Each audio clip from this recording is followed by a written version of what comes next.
Salam sejahtera dan salam Ramadan. Buletin UKAS edisi petang 27 April 2020 bersama saya Enas Jonathan Seribu. Berita utama. Skim Kredit Mikro Sarawak SKMS merupakan salah satu daripada skim bantuan Sarawak Pesayang yang menerima sambutan menggalakkan sejak diumumkan oleh Ketua Menteri Sarawak, Datuk Patinggi Dr. Abang Haji Abdul Rahman Zuari Tun Datuk Abang Haji Openg baru-baru ini. Timbalan Ketua Menteri Sarawak yang juga Menteri Kementerian Perdagangan Antarabangsa dan Industri Terminal dan Keusahawanan Dato' Amar Awang Tengah Ali Hassan berkata, SKMS telah menerima sebanyak 307 permohonan dengan jumlah terkumpul 12.42 juta ringgit setakat 26 April 2020. Tambah beliau, daripada jumlah terkumpul tersebut, Agrobank menerima 254 permohonan dengan jumlah yang dipohon 10.24 juta ringgit, manakala SEDC menerima 53 permohonan dengan jumlah 2.181 juta ringgit sebagai salah satu agensi yang telah dilantik untuk pengurusan skim berkenaan. Dato' Amar Awang Tengah turut menambah, skim pinjaman industri kecil sederhana SPIKS telah menerima sebanyak permohonan daripada para usahawan kecil dengan jumlah telah diberi sebanyak 10 juta ringgit. Sementara itu, beliau memberitahu memandangkan negara masih lagi menjalani tempoh Perintah Kawalan Pergerakan PKP, segala pertanyaan dan permohonan hanya dapat diajukan melalui perkhidmatan atas talian selain borang bagi yang tidak menggunakan aplikasi atas talian. Laporan seterusnya. Kerajaan ketika ini sedang mengenal pasti jumlah penuntut pengajian tinggi dari Sarawak yang akan dibawa pulang ke negeri ini dalam tempoh terdekat. Menteri Kanan Kerja Raya Datuk Seri Fadilah Yusof berkata, secara keseluruhannya anggaran penuntut terbabit adalah hampir 7,000 orang. Jadi apa yang kita rancang ialah sekarang ini untuk detailkan maklumat perinci pelajar. Maknanya di mana mereka belajar ataupun di mana mereka tinggal. Kemudian di mana mereka nak balik, destinasi di Sarawak, final destination.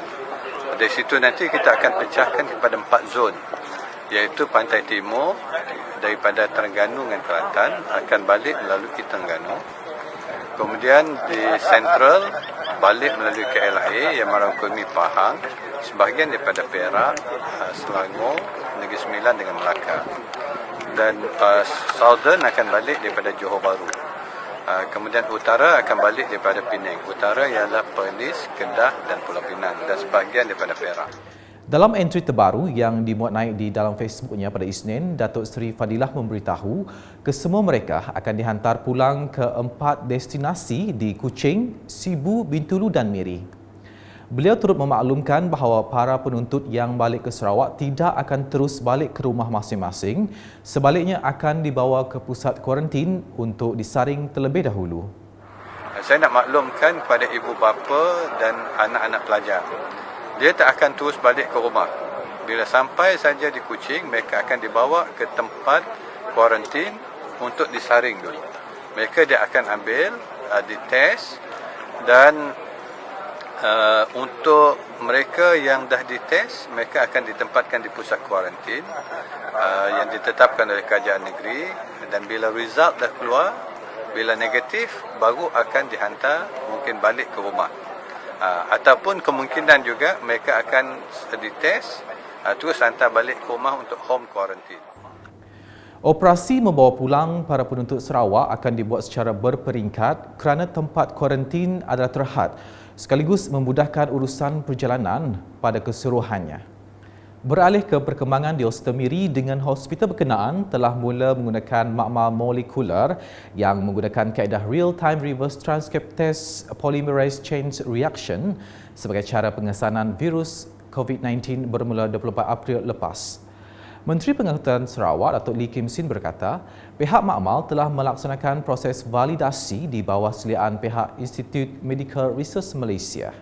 Pihak hospital menjangka akan mendapatkan keputusan ujian COVID-19 dengan lebih pantas kerana tidak perlu menghantar sampel pesakit ke Kuching lagi. Keputusan ujian COVID-19 boleh diperolehi dalam tempoh 48 jam selepas sampel diambil. Bercakap dalam sidang media Jabatan Kuasa Pengurusan Bencana bahagian Miri pada Isnin, beliau memberitahu seramai 5 staf makmal telah dilatih untuk mengendalikan makmal molekular tersebut. Hospital Miri sedang berusaha untuk meningkatkan keupayaan kami untuk memproses sehingga 134 sampel setiap hari dengan mengambil kira tenaga manusia dan stok reagents dia ada. Berikut pula mengenai sumbangan penutup mulut dan hidung. Di Tatau, seramai 5,338 ketua isi rumah dari 258 rumah panjang dan kampung di daerah Tatau akan menerima penutup mulut dan hidung. Pegawai Takbir Daerah Tatau, Calvin Ligong berkata, penutup mulut dan hidung merupakan sumbangan Kerajaan Sarawak di bawah bantuan khas Sarawakku Sayang. Jelasnya, sumbangan penutup mulut dan hidung itu akan diselaraskan pejabat daerah Tatau dengan kerjasama Ketua Masyarakat dan Ketua Kaum KMKK Daerah Tatau. Manakala di Meradong, sebanyak 6,283 keping penutup hidung dan mulut akan diagihkan bermula Selasa. Terdahulu, Adun Meradong Datuk Ding Kuang Hing menghadiri taklimat bersama Ketua Masyarakat berkenaan pengagihan bantuan tersebut di Pejabat Daerah Meradong. Sementara itu, penghulu Abang Hasim Abang Soleh ketika ditemui berkata, sumbangan 4 keping penutup mulut dan hidung bagi setiap ketua isi rumah tersebut penting bagi membendung penurunan COVID-19. Ingin mengucapkan terima kasih yang tak terhingga kepada Kerajaan Negeri Sarawak kerana sudi menyumbang penutup muka yang disumbangkan oleh Kerajaan Negeri Sarawak melalui Pejabat Daerah Meradong. Di Kuching pula, bagi memastikan orang awam patuh dengan perintah kawalan pergerakan PKP, pasukan polis, tentera dan Dewan Bandaraya Kuching Utara DBKU telah melakukan operasi pemantauan PKP di kawasan seberang Hile. Dalam operasi tersebut, pasukan polis telah melakukan beberapa tangkapan dan mengeluarkan kompaun kepada individu yang keluar tanpa alasan kukuh.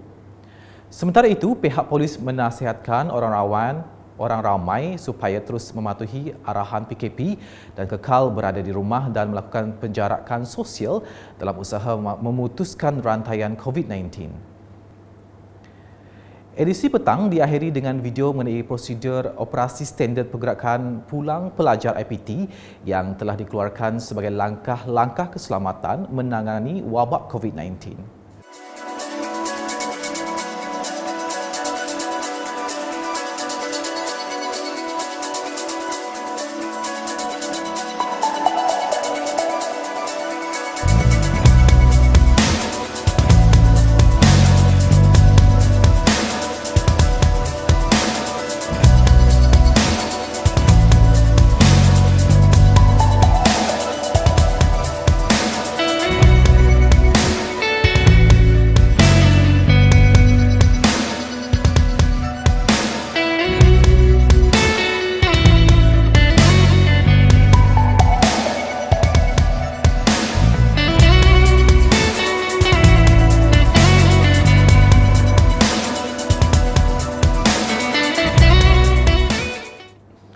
Sekian bersama saya, Ines Jonathan Seribu dan kru penerbitan. Selamat menjalani ibadah puasa kepada seluruh umat Islam. Dapatkan berita terkini Sarawak setiap hari dengan melayari ukas.sarawak.gov.my atau di Facebook, Instagram, Twitter dan saluran YouTube Buletin Ukas. Salam Ukas.